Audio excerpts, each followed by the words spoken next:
नमस्कार मेरे प्यारे साथियों, एक बार फिर से आप सभी का स्वागत है आपके अपने YouTube चैनल सिंह मैथमेटिक्स पे। मैं विशाल सिंह आप सभी को आपका परिवार सिंह मैथमेटिक्स से तहे दिल से स्वागत करता हूं। मेरे प्यारे साथियों, आज मैं बहुत ही चुनिंदा क्वेश्चंस लेकर आपके समक्ष हाजिर हूं। मेंसुरेशंस के वो सवाल जो आपको अक्सर एग्जाम में देखने को मिलते हैं और पेपर में, खास करके रेलवे के एग्जाम में ये सवाल आने वाले जो पेपर्स हैं उनमें आपको देखने को मिल सकते हैं, क्योंकि ये पहले ऑलरेडी पूछे जा चुके हैं।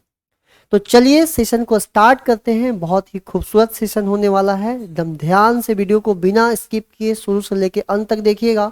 इस क्लास में हम लोग बहुत अच्छे अच्छे सवाल देखने वाले हैं।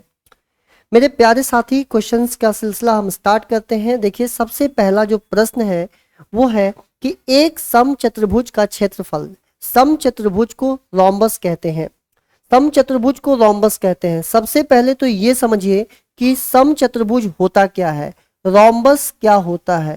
ऐसी आकृति, एक ऐसा फिगर जिसके चारों भुजा की लंबाई आपस में बराबर होती है, उसे हम रोम्बस या समचतुर्भुज कहते हैं।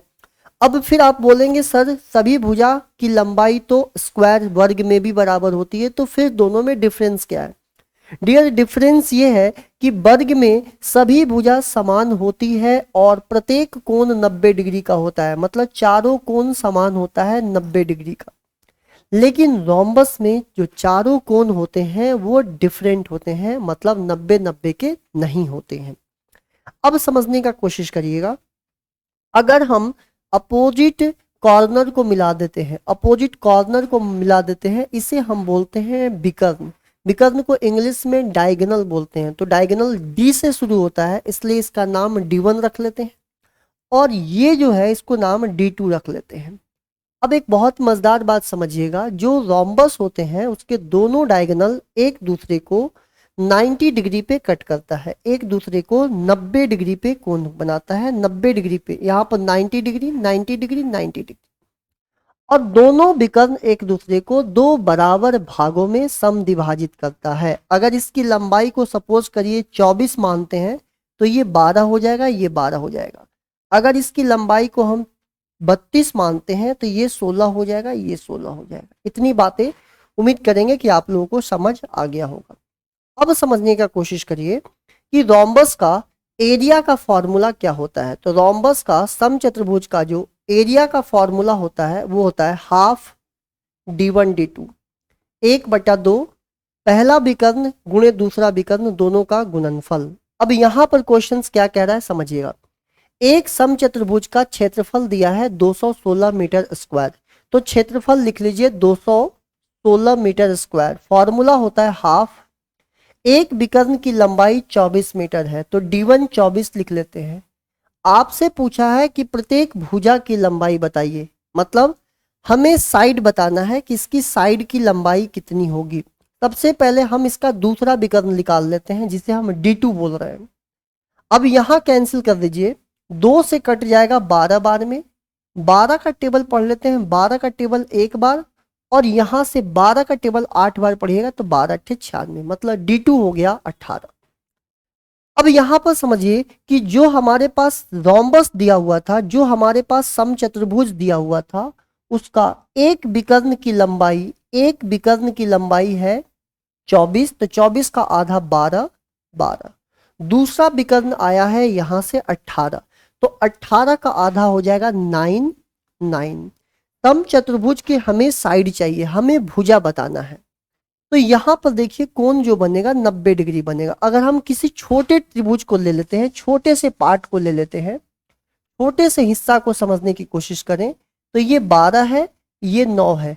90 के सामने होता है हाइपोटेनस, 90 के सामने होता है कर्ण। कर्ण कैसे निकलता है? √12 का स्क्वायर प्लस 9 का स्क्वायर। तो 12 का स्क्वायर हो जाएगा 144, 9 का स्क्वायर हो जाएगा 81। 144 में 81 जोड़ेंगे 225, और 225 का जो स्क्वायर रूट वर्गमूल आ जाएगा वो हो जाएगा 15। तो आंसर लगा के आ जाइएगा 15। तो इस सवाल का एग्जैक्ट जो आंसर बनेगा वो बनेगा 15 मीटर। आप इस स्टेप को रिड्यूस भी कर सकते थे, ऐसे ओरली बता सकते थे कि 9 12 15, 9 12 15। कैसे?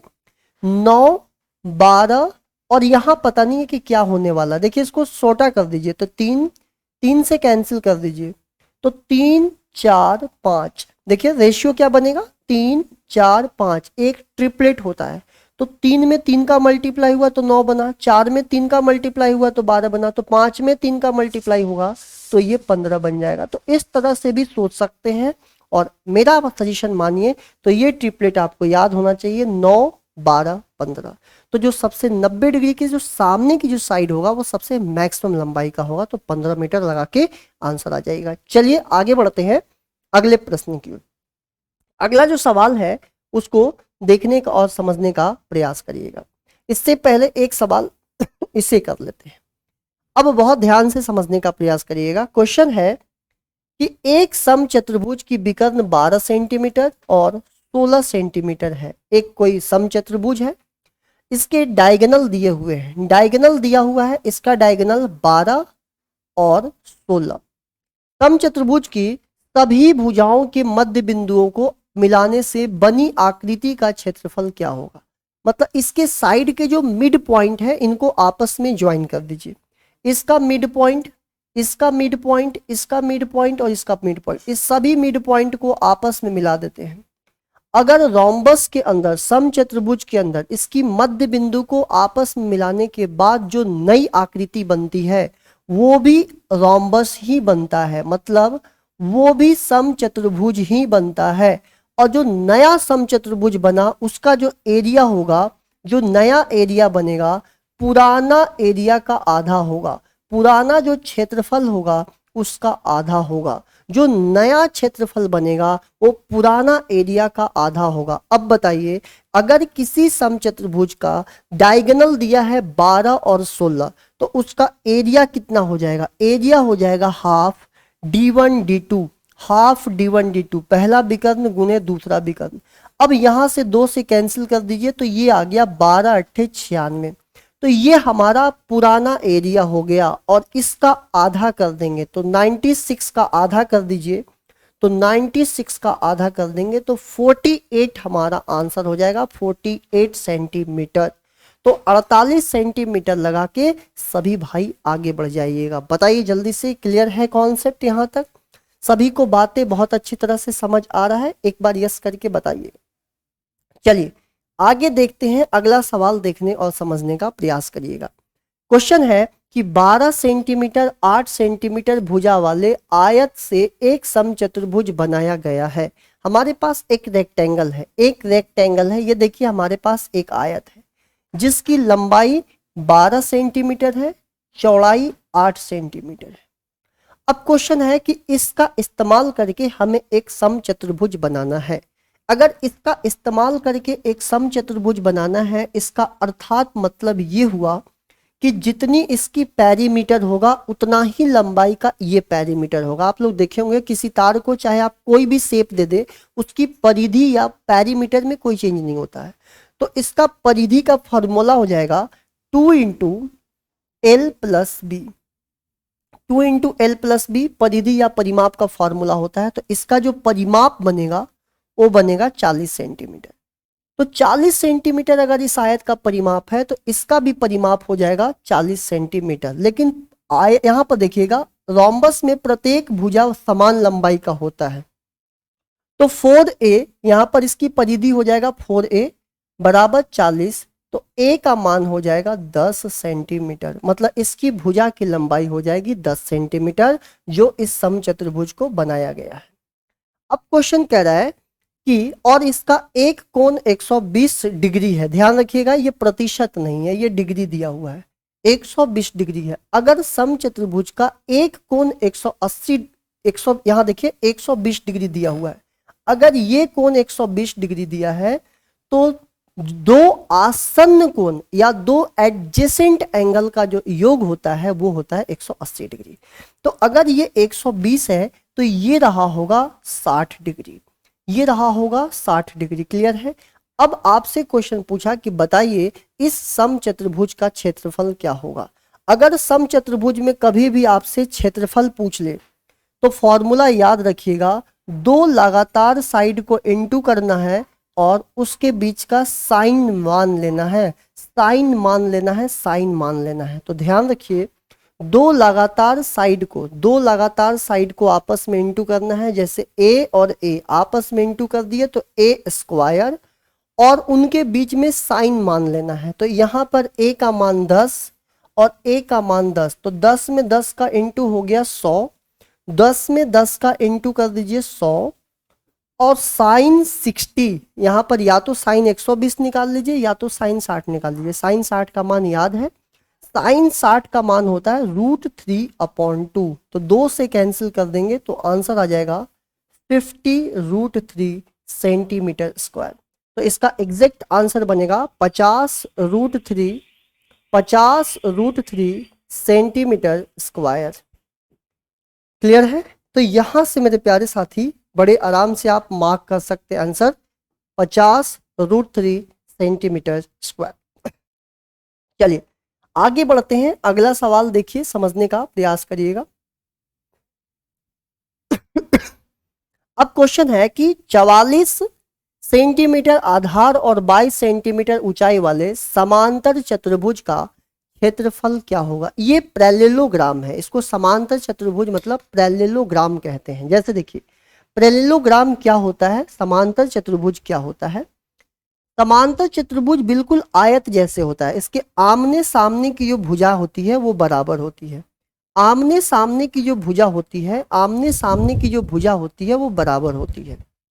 अब इसका आधार मतलब बेस दे दिया है 44 सेंटीमीटर, और ऊंचाई दिया हुआ है, हाइट दिया हुआ है, हाइट दिया है 22 सेंटीमीटर। यहां से मैं ड्रॉप कर दे रहा हूं परपेंडिकुलर, हाइट हो गया 22 सेंटीमीटर। तो जो समांतर चतुर्भुज का क्षेत्रफल हो जाएगा, समांतर चतुर्भुज का जो क्षेत्रफल हो जाएगा वो याद रखिएगा बेस इंटू हाइट होता है, मतलब आधार गुणे ऊंचाई होता है। जब त्रिभुज का क्षेत्रफल पूछा जाता तो 1/2 आधार गुणे ऊंचाई होता है, लेकिन वही समांतर चतुर्भुज या पैरेललोग्राम का क्षेत्रफल पूछा जाए तो बेस में हाइट का गुणा कर दीजिएगा। तो बेस है 44 और हाइट है 22, तो 44 में 22 का गुणा कर दीजिए, 44 में 22 का गुणा कर दीजिए। अब 44 में 22 का गुणा करेंगे तो लास्ट में 4 दूनी 8, तो 8 तो सब जगह दिख रहा है। अब मैं आपको तरीका बताता हूं कि किस तरह से हम 44 को 22 में गुणा करेंगे। 44 गुणे 22, 22 को लिख सकते हैं 2 गुणे 11। जब 44 में 2 का मल्टीप्लाई होगा तो ये बन जाएगा 88 गुणे 11। जब 11 से मल्टीप्लाई करना हो तो इसी नंबर को एक बार पीछे छोड़ के जोड़ लेते हैं, तो ये 8 हो गया, 8 8 16 के 6, तो इस तरह से 968 इसका आंसर आ जाएगा। तो 968 लगा दीजिएगा, ऑप्शन नंबर डी इस सवाल का एग्जैक्ट आंसर हो जाएगा। चलिए आगे बढ़ते हैं, अगला सवाल देखते हैं, समझने का प्रयास करिएगा। क्वेश्चन कह रहा है कि एक असमांतर चतुर्भुज समझिएगा, इस समलंब चतुर्भुज को कहते हैं। जब भी क्वेश्चन में नॉन पैरेललोग्राम असमांतर चतुर्भुज मतलब ट्रैपीज्म या समलंब चतुर्भुज को कहते हैं। समलंब चतुर्भुज कुछ इस तरह से दिखाई देता है, समलंब चतुर्भुज कुछ इस तरह से दिखाई देता है।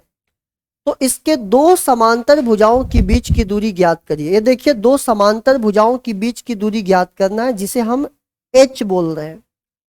यदि असमांतर चतुर्भुज का क्षेत्रफल 150 वर्ग मीटर है और दो समांतर भुजाओं की लंबाई 10 मीटर और 15 मीटर है, तो एक को 10 मीटर और जो बड़ी लंबाई का है उसको 15 मीटर मान लेते हैं। याद रखिएगा, समलंब चतुर्भुज को ही असमांतर चतुर्भुज कहते हैं और समलंब चतुर्भुज को इंग्लिश में ट्रैपीज्म कहते हैं। तो समलंब चतुर्भुज का जो क्षेत्रफल होगा, एरिया ऑफ ट्रैपीज्म जो होगा, हाफ समांतर भुजाओं की योग गुणे ऊंचाई। क्या कहने का मतलब है कि इसका एरिया का फॉर्मूला हो जाएगा 1/2 इसके पैरेलल साइड का समेशन सम करना है इनटू हाइट। इसके जो पैरेलल साइड है, जो समांतर भुजा है, इनको जोड़ दीजिए और हाइट से गुणा कर दीजिए। इसका मतलब समांतर चतुर्भुज की क्षेत्रफल दिया है 150, 1/2 10 में 15 जोड़ेंगे 25 और हाइट निकालना है h मान लीजिए। 25 का टेबल 6 बार कैंची गुणा कर दीजिए तो हाइट आ जाएगा 12 मीटर। तो आंसर लगा के आ जाइएगा 12 मीटर। देख रहे हैं किस तरह से हम बड़े आराम से क्वेश्चंस को सॉल्व कर पा रहे हैं। आइए इसी तरह से एक और अच्छा सवाल है, देखते हैं, समझने का प्रयास करते हैं। समांतर चतुर्भुज की भुजाएं 12 मीटर और 17 मीटर है। समांतर चतुर्भुज मतलब यहां पर हम पैरेललोग्राम की बात कर रहे हैं। एक हमारे पास समांतर चतुर्भुज है जिसकी भुजाएं 12 मीटर और 17 मीटर है। यदि विकर्णों में से एक की लंबाई 25 मीटर है। अब कह रहा है कि उसके जो डायगोनल है उसमें से एक डायगोनल जो है वो 25 मीटर है। अगर मैं एक डायगोनल को 25 मीटर मान लेता हूं, बहुत ध्यान से समझिएगा, तो अब हमें बताना है कि इस समांतर चतुर्भुज का क्षेत्रफल क्या होगा। अब एक चीज समझिएगा बहुत ध्यान से, समांतर चतुर्भुज का मतलब होता है उसके आमने सामने की जो भुजाएं होती हैं वो बराबर होती है। अगर ये 12 है तो ये 12 रहा होगा, ये 17 है तो ये 17 होगा। तो आप देख सकते हैं कि पूरा हमारा जो पैरेललोग्राम था वो दो इक्वल पार्ट में डिवाइड हो गया है, दो बराबर भागों में बट गया है, दो त्रिभुज में बट गया है। ये अलग त्रिभुज और इसी का रेप्लिका बोल सकते हैं, इसी का ये रेप्लिका है, फोटोकॉपी समझ सकते हैं, सेम दिख रहा है। अगर हम किसी एक का क्षेत्रफल निकाल लें तो उतना ही क्षेत्रफल उसके रेप्लिका का भी होगा, मतलब एक का क्षेत्रफल निकाल के डबल कर देते हैं। और अगर हम इस त्रिभुज का क्षेत्रफल निकालेंगे तो हमें लगाना होगा हेरोन्स फॉर्मूला। हेरोन्स फॉर्मूला निकालने का तरीका होता है कि पहले एस निकाल लीजिए। एस मतलब तीनों त्रिभुज की भुजाओं को जोड़कर आधा कर दीजिए, जिसे हम सेमी पेरीमीटर या अर्ध परिमाप कहते हैं। 25 में 17 जोड़ेंगे 42, 42 में 12 जोड़ेंगे 54, 54 का आधा करेंगे तो यहां से 27 आ जाएगा। एस की वैल्यू आ गया 27। हमें एरिया निकालना है तो एरिया का मान होगा, क्षेत्रफल की वैल्यू हो जाएगा रूट अंडर एस, एस मतलब 27, एस माइनस ए। अगर हम किसी को भी ए मान लेते हैं, 27 में से 25 गया 2, बी इसको मान लेते हैं, 27 में से 12 गया 15, 27 में से 17 गया 10। अगर मेरे प्यारे साथी इसका हम वर्गमूल निकाल लेते हैं तो देखिए 27 में 3 का मल्टीप्लाई कर दें तो 81 का मतलब 9। और यहां पर समझने की कोशिश करिए, यहां पर कितना बच गया था 2, तो 5, यहां देखिए 5, 10 का इंटू और कर दो तो यहां से हमारा आ गया 90 आ गया हमारा एरिया। लेकिन इस पार्ट का एरिया 90 आया तो इसका भी 90 रहेगा, तो 90 प्लस 90 या ऐसे समझो एरिया एक पार्ट का आया, इसका डबल कर दे तो हमारा पूरा समांतर चतुर्भुज का क्षेत्रफल होगा 180। 180 लगा के आगे बढ़ जाइएगा, ऑप्शन नंबर डी। क्लियर है? कॉन्सेप्ट पूरा क्लियर होना चाहिए, पूरी तरह से आपकी कॉन्सेप्ट को क्लियर किया जाएगा यहाँ पर। चलिए अब यहाँ पर ध्यान दीजिएगा, एक बहुत ही सुंदर सा सवाल। यदि दो समान त्रिभुज है जिसे हम समरूप त्रिभुज भी बोल सकते हैं, दो समान त्रिभुज की समरूप भुजाओं का अनुपात, अब दो त्रिभुज है तो इसकी जो साइड है इसका रेशियो दिया हुआ है, दोनों की जो साइड का रेशियो 2 और 3 है, तो इन्हीं समरूप ऊंचाइयों का, तो इनकी हाइट का रेशियो क्या होगा। तो अगर दो त्रिभुज में अगर वो सिमिलर है तो जो उनका साइड का रेशियो होगा वही उनका हाइट का भी रेशियो होगा, समझिएगा। और जितने भी अगर क्वेश्चंस पूछे कि इसमें परपेंडिकुलर का मीडियन का क्या रेशियो होगा, चाहे जो भी पूछे आपको लगा देना है सेम रेशियो होगा। जो साइड का रेशियो होगा वही हाइट का रेशियो होगा, तो हाइट का भी रेशियो 2:3 होगा। लेकिन अगर पेरीमीटर का भी पूछता तो 2:3 होगा। लेकिन अगर एरिया का पूछ दे, अगर हमसे एरिया का रेशियो पूछ ले तो इसी का स्क्वायर कर दीजिएगा, तो 2 का स्क्वायर और 3 का स्क्वायर, मतलब आंसर बनेगा 4:9। अगर क्षेत्रफल का रेशियो पूछे तो हम लगा देंगे 4:9। और अगर सिंपल हाइट का रेशियो पूछे तो जो साइड का रेशियो होगा वही हाइट का रेशियो होगा, वही पेरीमीटर का रेशियो होगा। चलिए आगे बढ़ते हैं, अगले सवाल की ओर बढ़ जाइए। क्वेश्चन है कि त्रिकोण भुजा, एक त्रिकोण मतलब एक त्रिभुज है, हमारे पास एक त्रिभुज है, एक त्रिभुज है और इसकी साइड है 16, 12, 20। अब आपको देख के समझ आ गया होगा कि ये एक समकोण त्रिभुज की भुजाएं हैं। 12, 16, 20 मिलके एक ट्रिपलेट बनाता है। 12, 16, 20 एक पाइथागोरियन ट्रिपलेट का निर्माण करता है, मतलब ये एक राइट एंगल समकोण त्रिभुज है। इसकी सबसे लंबे भुजा की लंबाई ज्ञात करिए। इसके सबसे लंबा भुजा कौन होगा? अगर हम सबसे लंबी भुजा पे परपेंडिकुलर खींच दें, सबसे लंबी भुजा पे परपेंडिकुलर खींच दे, तो यही हमसे पूछा जा रहा है कि इसकी वैल्यू कितनी होगी। ये जो परपेंडिकुलर खींचा गया इसकी वैल्यू कितनी होगी। देखिए ध्यान से समझने की कोशिश करिएगा कैसे निकलता है। जब हम कभी भी प्रश्न में, जब भी हम प्रश्न में परपेंडिकुलर पे लंबवत खींचते हैं, जब भी हम परपेंडिकुलर पे लंबवत खींचते हैं, तो इसकी जो लंबाई होती है वो बराबर होगा लंब गुने आधार बटा हाइपोटेनस का। 90 के सामने जो होता है उसे h बोलते हैं, कोण के सामने परपेंडिकुलर होता है और ये 20 होता है। तो बेस में परपेंडिकुलर का गुणा कर दीजिए, मतलब 12 में 16 का गुणा करके और 20 से डिवाइड मार दीजिए। 2 से डिवाइड मारेंगे तो 8 बार में 12 8 96, 96 को 10 से भाग दे देंगे 9.6, तो 9.6 मीटर लगा के आगे बढ़ जाइएगा। आगे बढ़ते हैं, अगला सवाल एक महत्वपूर्ण क्वेश्चन लेते हैं, समझने का प्रयास करिएगा। सभी लोग ध्यान से समझिएगा, एक महत्वपूर्ण क्वेश्चन, इसको समझने का प्रयास करते हैं। क्वेश्चन कह रहा है कि किसी त्रिभुज का जो परिमाप है वो 28 सेंटीमीटर है। बहुत ध्यान से समझिएगा। इसकी अंतः त्रिज्या 3.5 सेंटीमीटर है, तो इसका क्षेत्रफल ज्ञात कीजिए। इसका एरिया आपको बताना है कि इसका एरिया क्या होगा। आपको इन क्वेश्चंस को करने से पहले एक महत्वपूर्ण और जानकारी देता हूं। सबसे पहले आप ये समझिए कि अंतः वृत्त क्या होता है, जिसको इन सर्कल कहते हैं, इसको कहते हैं इन सर्कल। अगर कभी भी किसी भी त्रिभुज के अंदर कोई सर्कल ड्रॉ किया जाए तो उसको बोलते हैं अंतःवृत्त। बाह्य वृत्त या सकम सर्कल क्या होता है समझिए। बाह्य वृत्त,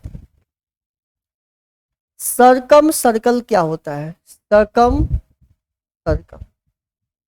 अगर कभी भी किसी भी वृत्त को इस त्रिभुज के आउटर पार्ट पे ड्रॉ किया जाए तो इसे सकम सर्कल कहते हैं।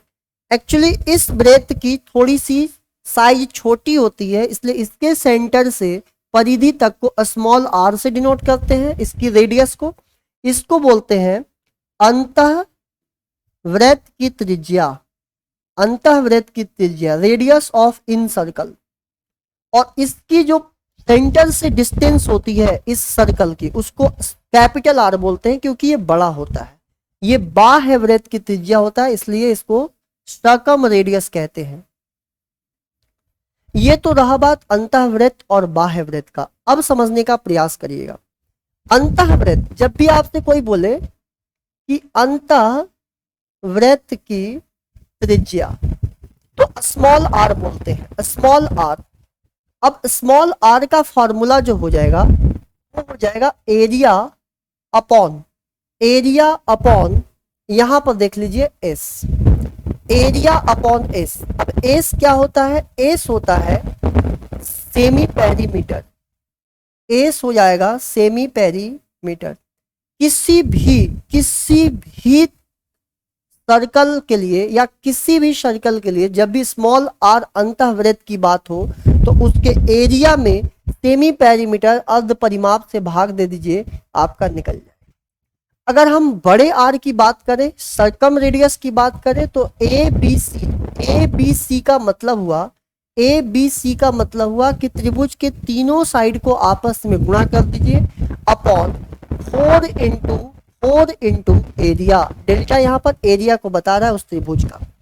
अगर हम बात करें समबाहु त्रिभुज के लिए, समबाहु त्रिभुज की स्पेशली बात करें, इक्विलैटरल ट्रायंगल की बात करें, तो स्मॉल r का वैल्यू हो जाएगा s अपॉन 2√3। s क्या हो जाएगा? त्रिभुज का भुजा। और यहीं पर हम कैपिटल R की बात करें तो s अपॉन, क्लियर हो रहा होगा बड़े अच्छे तरह से।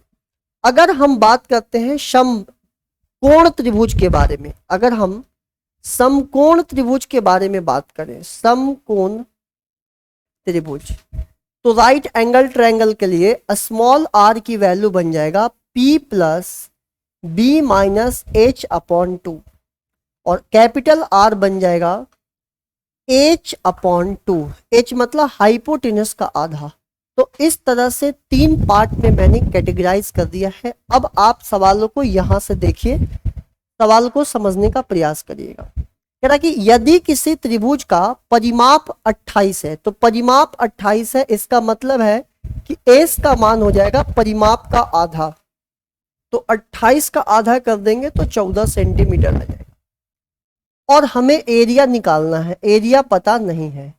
अंतःवृत्त मतलब स्मॉल आर दिया हुआ है 3.5, तो स्मॉल आर बराबर एरिया अपॉन एस, एस मतलब सेमी पेरीमीटर। 3.5 बराबर एरिया निकालना है, एस की वैल्यू यहां से 14, इसको लिख सकते हैं 7 अपॉन 2। 2 से काट दीजिए 7 बार में, तो एरिया का मान हो जाएगा 7 का स्क्वायर 49।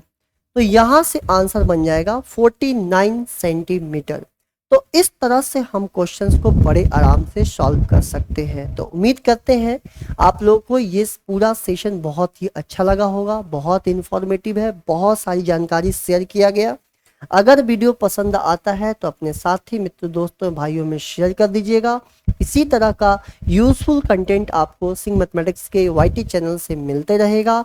और अगर आप चैनल पे पहली बार आए हैं तो चैनल को सब्सक्राइब करके बेल आइकन को प्रेस कर दीजिए, ताकि बेल प्रेस करने से आपके पास प्रॉपर नोटिफिकेशन समय पे मिलते रहे, जैसे यहाँ से वीडियो अपलोड हो तब। तो चलिए मिलते हैं अगले वीडियो में, तब तक के लिए अपना ख्याल रखिए, खुश रहिए, मस्त रहिए, हंसते रहिए, मुस्कुराते रहिए। लव यू टू ऑल मेरे प्यारे दोस्तों।